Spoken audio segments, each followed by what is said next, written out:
Hi everyone, it's Phil with Sarros Landscaping, and I am going to make this video from start to finish on this putting green installation because I have quite a few other videos that are ready to go. We have been doing non-stop putting greens for probably the last 2 months.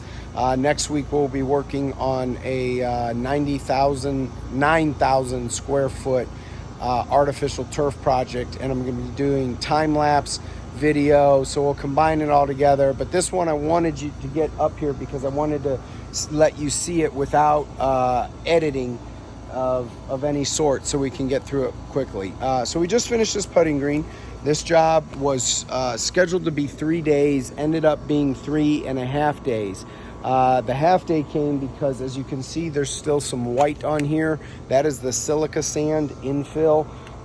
It started to absolutely downpour when we were out on this project, and I'm going to take my flip-flops off so I can walk barefoot. You guys want to walk barefoot on these when you're done. I'm not trying to show you my feet, but you want to figure out if there's any weird or odd bumps in the green itself. So you want to make sure a rock isn't underneath there or anything that's going to make the ball go a different direction.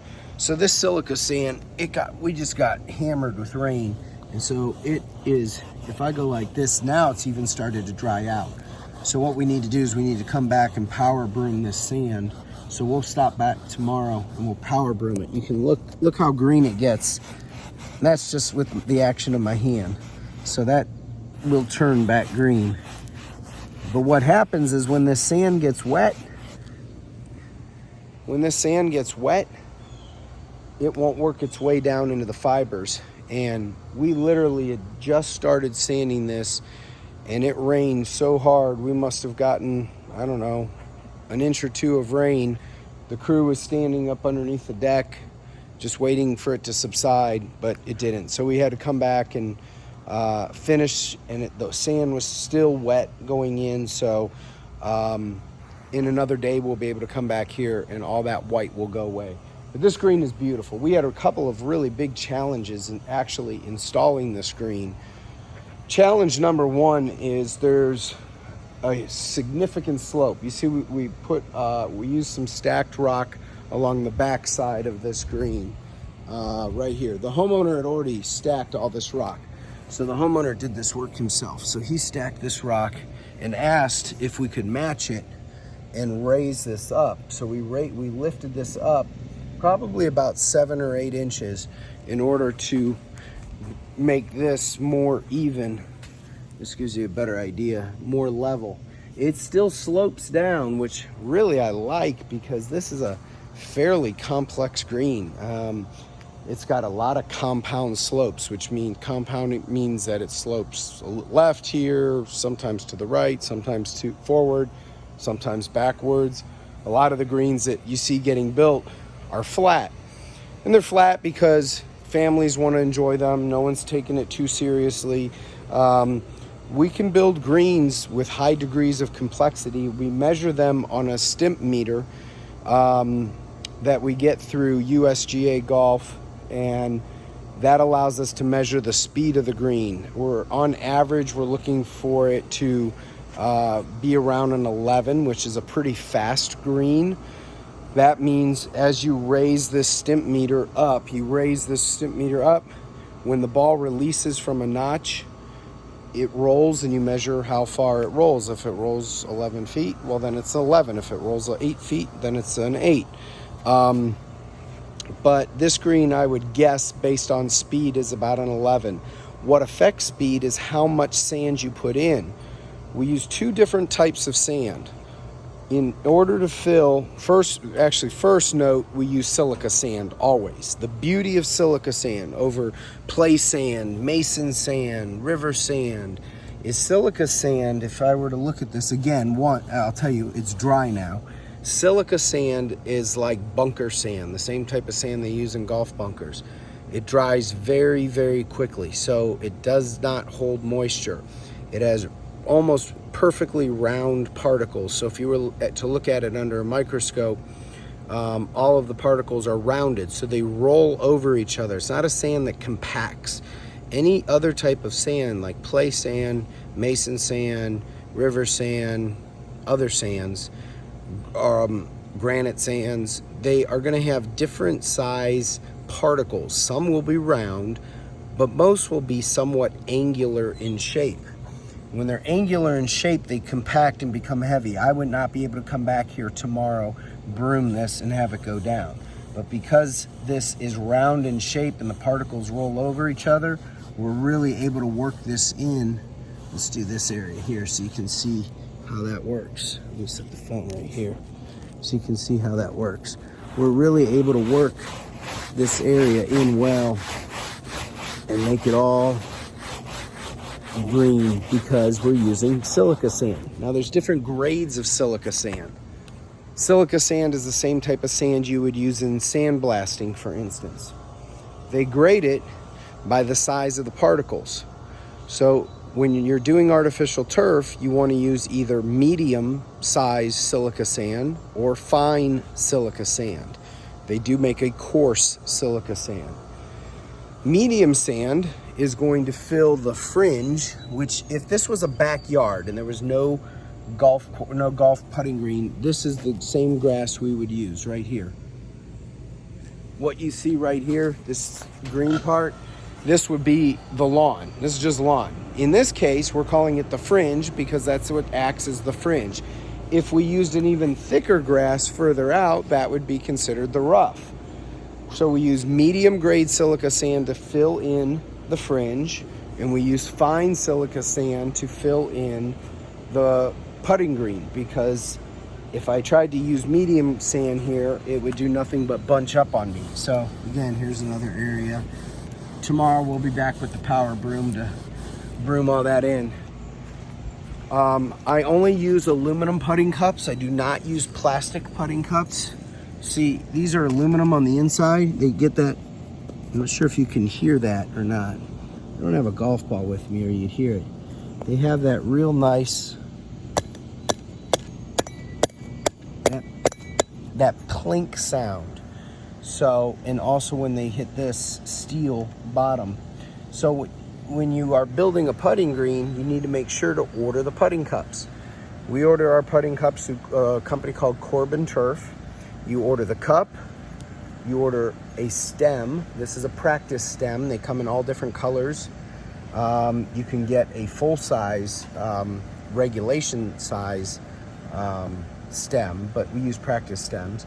The base, the knob at the top, this is a third piece, let's see right here, that you have to order, and the flag. Now what's really awesome with these flags is they're just white fabric. Sometimes customers like to do this themselves, sometimes we'll do it for them, but it's really cool to embroider these flags. So you can suggest to your homeowner to embroider maybe the names of their kids, maybe their favorite baseball or football or basketball or soccer team, maybe their pets' names, but they can get these flags embroidered as well. This is probably my favorite hole back here. So we have 5 holes in this screen. So now I'm going back to the top. I'm at the upper end of this putting green. This is where it starts, right here. So we come down from the side entrance area. Here's the side entrance. You walk down this path, down a small slope, and boom, you land at the putting green. So you've got your first hole up here. This is the highest elevation hole right here. The elevation kind of goes out and it drops off to the right. So if you're standing here at this cup and you want to putt to that far end, it's not a straight putt. You're gonna have to angle that putt out towards the fringe turf in order to get it down there. But that last hole, he wanted to have a really difficult hole put in place. So we stuck it right here at the end, which I think is pretty awesome. It's right here. And right after this hole, this ground immediately drops off. So if you miss this shot, it's probably not even gonna rest on the fringe. It's probably gonna go all the way to the rocks. So you don't wanna miss this shot. So this is the one that they're gonna get a chance to have a lot of fun with and just enjoy the competitive nature of that particular hole. We did put a little fringe in certain areas, just more for decoration. No need to have green go all the way back in here, so we put a little piece of fringe here. One of the suggested upgrades that I made was put in some landscape lighting out here. I think that is a project he's considering coming back and doing, putting in some nice path lighting along the perimeter of this green all the way around.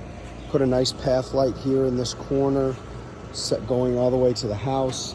I probably put 2 uplights, floodlights going up into these trees, maybe some outdoor speakers. That'd be kind of cool.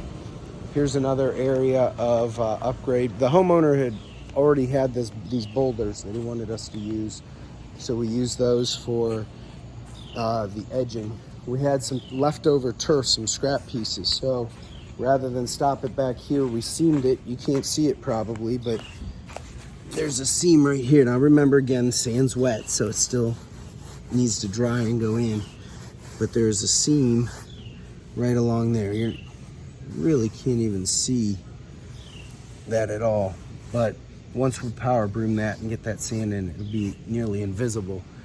So we had some extra turf, so we decided to take it all the way out to his concrete walk. Then the fun part came. Then we had another piece of extra turf. So what we did out here is we created a chipping area. This is pretty cool. Check this out. So we created this chipping area.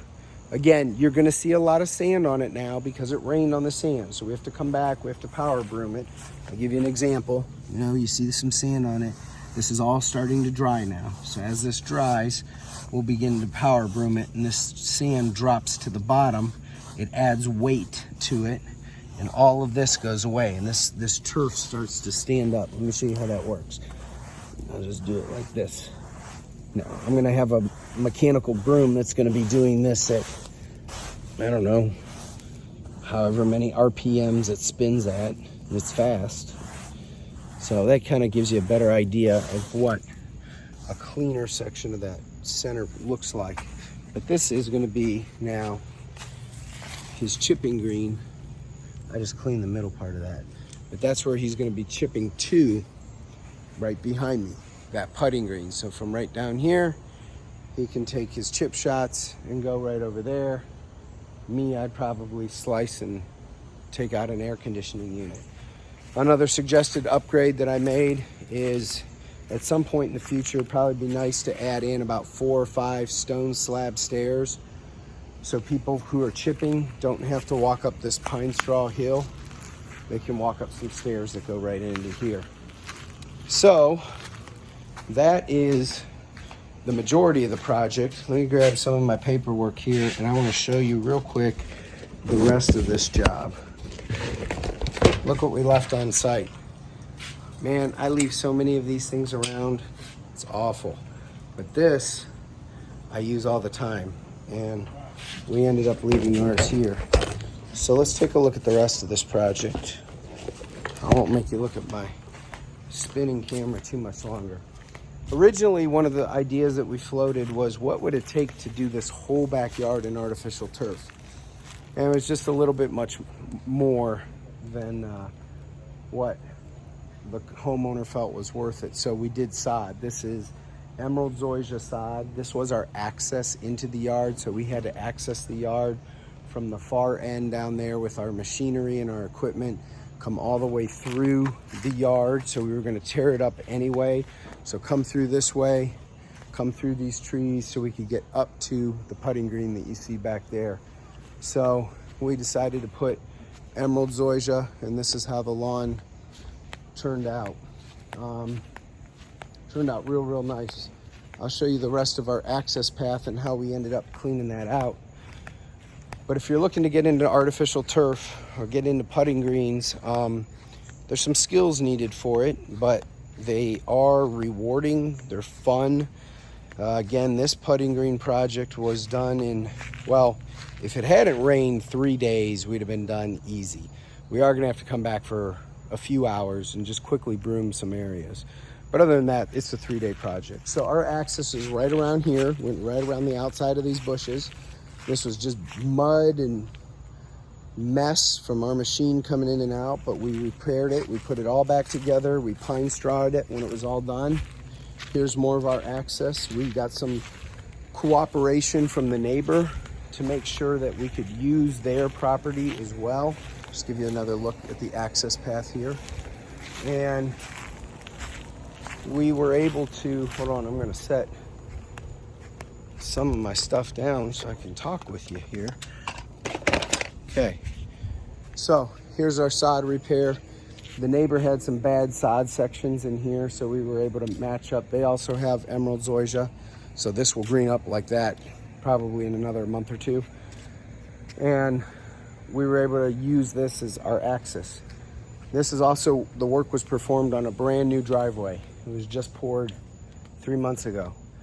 So it was important that we leave the driveway clean. This was very heavily laden with mud. We laid 4 sheets of plywood across here to protect the edge.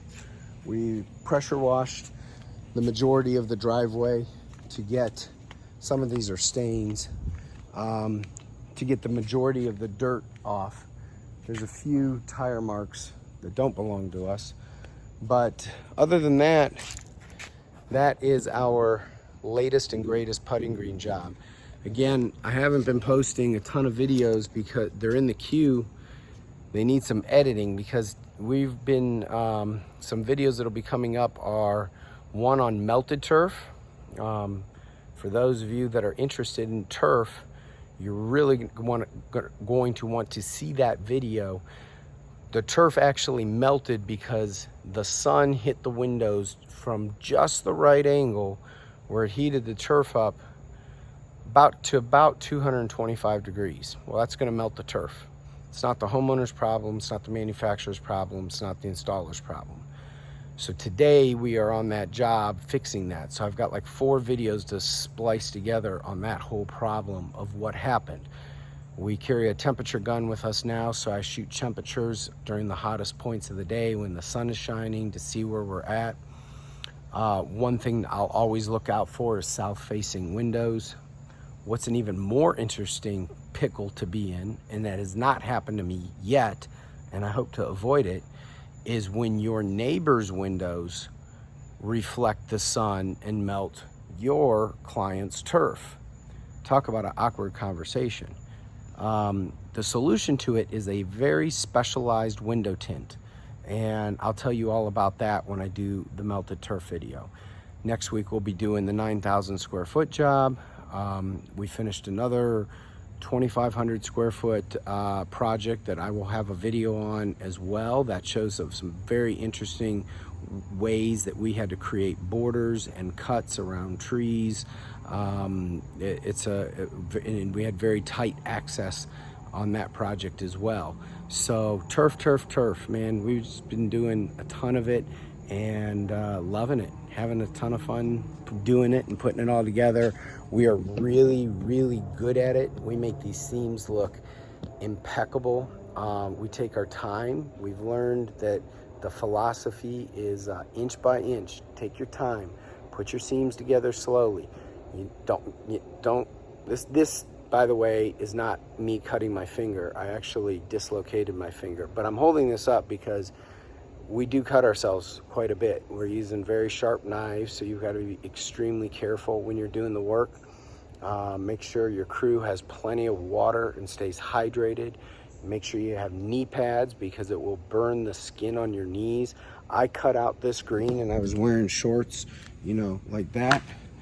And man, it about kills your knees. It's no joke between the heat and the bristleness of the bristleness. Is that a word? Bristliness. Between the heat and the texture of the turf itself, it's really hard on your knees. And so having knee pads goes a long way. We didn't have our knee pads with us when I was here cutting that turf. But we had a lot of fun with this project. I hope you have fun with your turf project. And if you have questions about artificial turf, send them my way. And if you have an artificial turf project, if you want to build a golf course, a mini golf course, a golf putting green with sand bunkers and water features and chipping greens and a rough and a fringe and rolling turf and rolling green we can do it all. We can build them for semi-amateurs, amateurs, semi-pros, pros. We can do them. We've built 3 now. We're on our 3rd display green. So we're building one at our local Ford dealership. They have asked us to build a putting green for the people that are waiting on their vehicles to be repaired. So they have an outdoor, not just a putting green. We're going to do putting green, plant material, benches, seating area. Well, I probably have like a little pathway that goes through there. The whole area is probably 2,000 square feet, 3,000, maybe 2,500 square feet. It's not huge, but it's like a backyard. We're going to make it look perfect. So that's what we do. We make things look perfect. Call us at Sarros Landscaping for your job. Hey, if you like this video, I was told that you are supposed to hit the like button. So I'm reminded every day to ask people to hit the like button. So please, if you like this video, hit the like button, smash the like button, hit the notification bell. That'll make you aware of any time I come out with a new video and you'll get to see it. So if you hit those buttons, I'll keep on making videos and you can keep learning cool stuff about artificial turf and dislocating your finger playing dodgeball with a bunch of old men. So that was fun, but I did catch the ball. All right, everyone, have a great day. God bless. Have fun on your next project, and I hope you got some great education out of this. Thanks. Have a great day.